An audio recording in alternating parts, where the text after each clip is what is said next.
నమస్తే, welcome to burning topic. This is Tejaswi.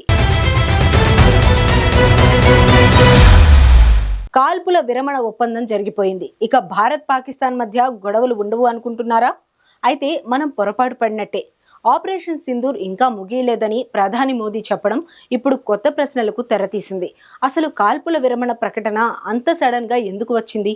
Pakistan పై దాడులకు సంబంధించి భారత్ ఏం చెబుతోంది? కాల్పుల విరమణ తర్వాత కూడా పాకిస్తాన్ కాల్పులు జరపడాన్ని ఎలా చూడొచ్చు? ఇది భారత్పై దాడులు చేయడానికి పాకిస్తాన్ తీసుకుంటున్న విరామంగా భావించవచ్చా? అయితే మరోసారి పాకిస్తాన్ దాడులు చేస్తే భారత్ రియాక్షన్ ఎలా ఉండే అవకాశం ఉంది?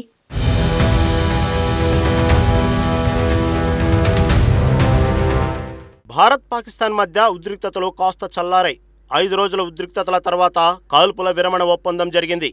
అయితే ఇది పైపైన మాటలతోనే జరిగిందనే మాట వినిపిస్తోంది. అసలైన చర్చలు ముందున్నాయని అంటున్నారు. భారత్ పాక్ మధ్య ఉద్రిక్తతలు కొనసాగుతున్న వేళ వీటికి ముగింపు పలికేందుకు తాము మధ్యవర్తిత్వం వహిస్తామంటూ అమెరికా ముందుకొస్తున్న విషయం తెలిసిందే. అయితే ఈ సమస్యను అమెరికా పరిష్కరించగలదా అనే ప్రశ్నలు తలెత్తుతున్నాయి. ఈ నేపథ్యంలోనే ప్రధాని మోదీతో అమెరికా ఉపాధ్యక్షుడు జేడీ వాన్స్ ఇటీవల సంప్రదింపులు జరిపారనే వార్తలు వచ్చాయి. ఆ క్రమంలో పాకిస్తాన్ ఒకవేళ దాడి చేస్తే ప్రతిస్పందన అత్యంత దారుణంగా, వినాశకరంగా ఉంటుందని జేడీ వాన్స్కు ప్రధాని మోదీ స్పష్టం చేసినట్లు అమెరికా మీడియా కథనం ద్వారా తెలుస్తోంది.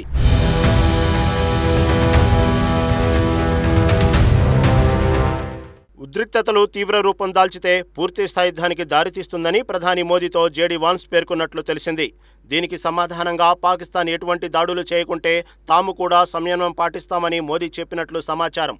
అయితే జేడీ వాన్స్తో మాట్లాడిన రోజు రాత్రి భారత్లోని 26 ప్రదేశాలపై పాకిస్తాన్ దాడులు చేయగా వాటన్నిటినీ భారత బలగాలు సమర్థంగా తిప్పికొట్టాయి. అనంతరం పాక్ వైమానిక కేంద్రాలపైన భారత్ విరుచుకుపడింది. దీంతో కాల్పుల విరమణకు సిద్ధమంటూ పాక్ సైన్యం కోరడంతో తాత్కాలిక విరమణకు భారత్ అంగీకరించింది.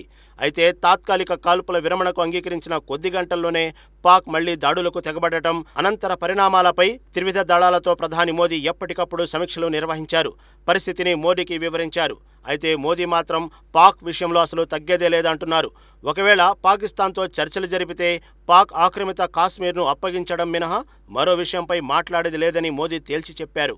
ఉగ్రవాదుల అప్పగింతపై పాక్ మాట్లాడితే తాము మాట్లాడతామని అంటున్నారు.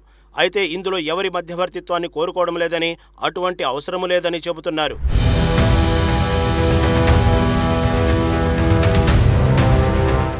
మరోవైపు ఆపరేషన్ సింధూర్కు సంబంధించి త్రివిధ దళాలు అధికారులు మీడియా సమావేశంలో కీలక వివరాలు వెల్లడించారు.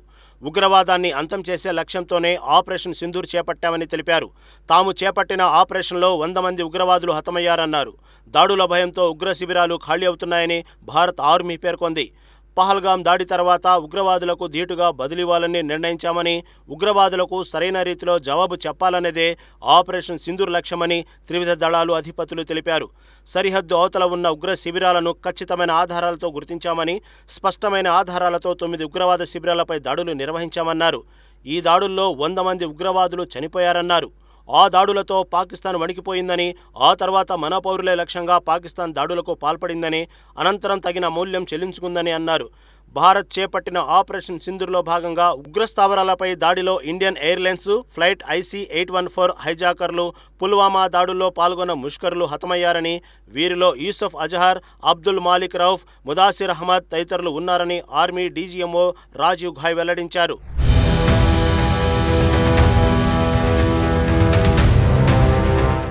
ఈ నెల 8, 9వ తేదీ రాత్రి భారత్పై గగనతల దాడికి పాకిస్తాన్ యత్నించింది. డ్రోన్లు, మానవరహిత విమానాలు భారత్ వైపు దూసుకొచ్చాయి. వాటన్నిటినీ భారత గగనతల రక్షణ వ్యవస్థ సమర్థంగా తిప్పికొట్టింది. పౌరులపై దాడులకు భారత ఆర్మీ అడ్డుకుంది. డ్రోన్ దాడులకు ప్రతీకగా పాక్ రాడార్ స్టేషన్లు, సైనిక స్థావరాలపై బలమైన దాడులు చేసింది. లాహోర్, గుజ్రాన్వాలా రాడార్ కేంద్రాలను భారత్ ధ్వంసం చేసింది. డ్రోన్ల దాడుల సమయంలో పాకిస్తాన్ పౌర విమానాలను ఆకాశంలోకి అనుమతించింది. పరిస్థితి గమనిస్తూ ఖచ్చితమైన లక్ష్యాలతో పాక్ సైనిక స్థావరాలపై దాడులు చేశామని, మొత్తంగా 3 రోజుల పాటు కొనసాగిన దాడుల్లో 35 నుంచి 40 మంది పాకిస్తాన్ సైనికులు చనిపోయినట్లు అంచనా వేస్తున్నామని DGMO స్థాయి అధికారులు పేర్కొన్నారు. భారత వాయుసేన, క్షిపణి రక్షణ వ్యవస్థలతో సైన్యం పాక్కు స్పష్టమైన సందేశం ఇచ్చిందని త్రివిధ దళాల అధికారులు తెలిపారు. పాక్ దుస్సాహసానికి పాల్పడితే ఎలాంటి పర్యవసానాలు ఎదురవుతాయో చూపించామన్నారు. సైన్యం, వాయుసేన చర్యలకు అనుబంధంగా అరేబియా సముద్రంలో నౌకాదళం సర్వసన్నద్ధంగా ఉందన్నారు. పాక్ ఎన్ని దుశ్చర్యలకు పాల్పడినా ధీటుగా స్పందించేందుకు సిద్ధంగా ఉన్నామని, పాక్ ప్రతిపాదన మేరకే కాల్పుల విరమణపై అవగాహనకు వచ్చామని, అయినా కొన్ని గంటల్లోనే మళ్లీ డ్రోన్ దాడులు కొనసాగించిందని డీజీఎంఓ అధికారి తెలిపారు.